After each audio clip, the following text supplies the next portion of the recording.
आता करतोय एक अतिशय प्रतिभावान गोलंदाज आहे संघर्ष संघाचा. त्यावेळेस मात्र रिव्हर्स स्वाईप केलाय चेंडू, जबरदस्त टायमिंग दाखवलाय. चेंडू जातो थर्ड मॅन सीमा रेषेच्या बाहेर. 4 धावांकरता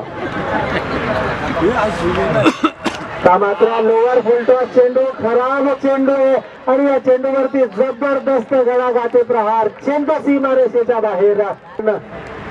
एक षटकार त्यांना मागील षटकाच्या अंतिम चेंडूवरती. यावेळेस मात्र एसटीवरचा चेंडू भिरकावलाय. चेंडू जातोय तो सीमा रेषेच्या बाहेर.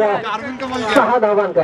प्रचंड मानसिक धडपडाखाली आपल्याला पाहायला मिळतोय, परंतु यावेळेस मात्र चेंडू हवेत. चेंडू सीमा रेषेच्या बाहेर. 6 धावांकरता.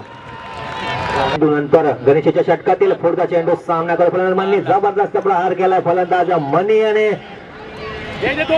सुंदर क्षेत्ररक्षण केलं जात आहे, परंतु खराब थ्रो. या 2 धावेच्या बरोबरीने संघाची धावसंख्या 2 नेवादी संघ. मनी एक डावखोर आणि आक्रमक फलंदाज. मनी जबरदस्त प्रहार. चेंडू जातोय सीमा रेषेबाहेर. 6 धावे करता.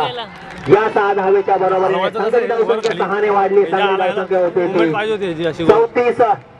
अजूनही विजयासाठी 11 धावेची आवश्यकता.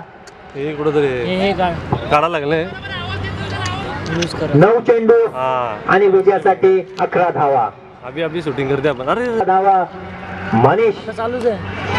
जबरदस्त प्रहार आणि चेंडू जातो सीमा रेषेबाहेर.